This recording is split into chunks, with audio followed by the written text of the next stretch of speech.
I've seen a few pro-Palestinian creators make videos on why Trump is better for Palestine because there was no genocide under his regime. I'd like to invite you to take a step back to what did happen. There were a number of black men and women who were shot, who were murdered by police under his administration. His response to the death of George Floyd was to send out the National Guard. When asked why so many black Americans were the victims of police brutality, Trump said that white people are shot by cops more than black people. When this white supremacist was in power, he separated children from Central America who sought political asylum with their families and put them in cages. Trump had no system for documenting which babies were with which families. Children died in those cages. And until today, in 2024, there are over 1,000 children who have not been reunited with their families. Israel trains American cops. Our system of police brutality, Israel exports weapons to Congo and to Sudan. The CIA and Israel made Honduras a spot in the 1970s where when there was an uprising, the poor people's uprising, because no one had food, government alongside the CIA and Israel were purchasing weapons and making it a stronghold in Central America.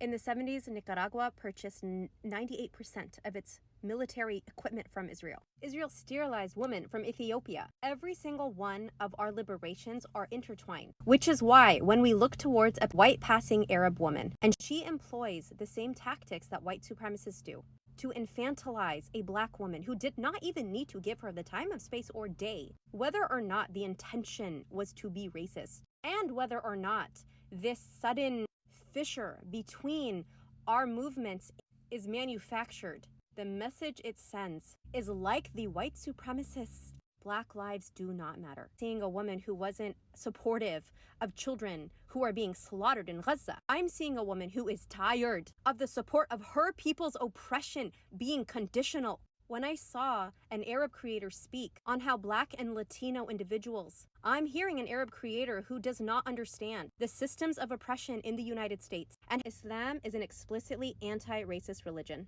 The Quran teaches us that when Satan refused to bow down to Adam when God commanded him, he said it was because God created him to be better out of fire than Adam out of clay. The Prophet Muhammad, peace be upon him, explicitly taught anti-racism. And when two of his companions, Abu Dhar and Bilal, God be pleased with both of them, were speaking to one another, Abu Dhar said to him one time when he was angry, "You son of a black woman." With being the son of a black woman, that is beautiful. But the way that he said it, the framework he said it in, offended Bilal. It hurt him deeply. So he went to the Prophet Muhammad, peace be upon him.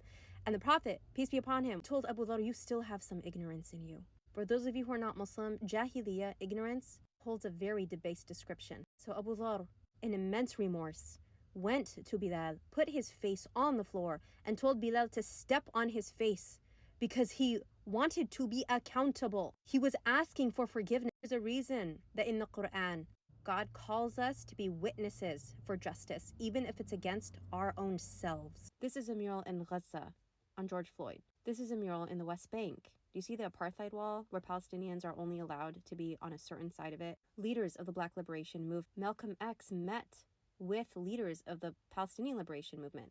Our liberation has been intertwined.